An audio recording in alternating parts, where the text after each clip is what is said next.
বাৰাপেটা অঞ্চলৰ বিপুল স্বৰ্গীয়াৰী নামৰ এজন যুৱক তেখেতে BSFত কৰ্মৰত আছিলে। তেওঁ ছুটিত আহিছিল ঘৰত আহি পেলাই তেওঁ যোৱাকালি বাইক এখন লৈ নিজৰ বাইক লৈ তেওঁ ভৱানীপুৰৰ ফালে গৈছিল পৰহি। তো তাৰ পৰা উভতি আহোঁতে ভৱানীপুৰত এখন ট্ৰাকে খুন্দিয়াই দিয়াত তেখেত তাতে তেওঁ নিহত হয়। এই আকস্মিক দুৰ্ঘটনা হ'ল। দুৰ্ঘটনাত বিপুল স্বৰ্গীয়াৰে যে তেওঁ প্ৰাণ ত্যাগ কৰিলে তাৰ বাবে মৰ্মাহত হৈছোঁ। তেওঁৰ বাসগৃহত আজি মই খা খবৰ ল'ব আহিছোঁ পৰিয়ালৰ লগত। মই ঈশ্বৰৰ ওচৰত প্ৰাৰ্থনা কৰিম তেওঁৰ আত্মাই চিৰশান্তি লাভ কৰক আৰু পৰিয়ালবৰ্গৰ সকলোকে মই সমবেদনা জ্ঞাপন কৰিছোঁ। তেওঁ চৰকাৰীভাৱে তেওঁৰ যি ক্ষতিপূৰণ যি পাবলগীয়া থাকে নিয়ম নীতিৰ মাধ্যমত তেখেতে সেইখিনি পাব বুলি মই আশাবাদী আৰু পৰিয়ালটোৰ খা খবৰো আমি লৈ থাকিম মাজে সময়ে।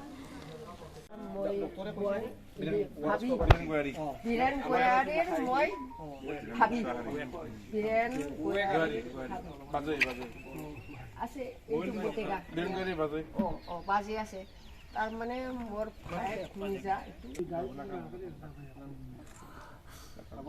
মনে পায় আছে যেটু মই দয়া ফুলো আমরা লগ কিবাই এটা মই খুদিবি আৰু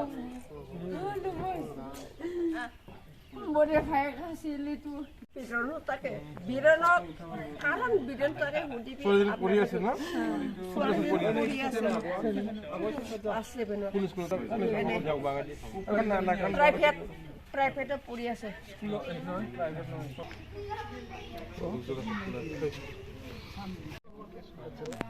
কাইফল ভাই জুবিন গা কোলা দেখিছেন তো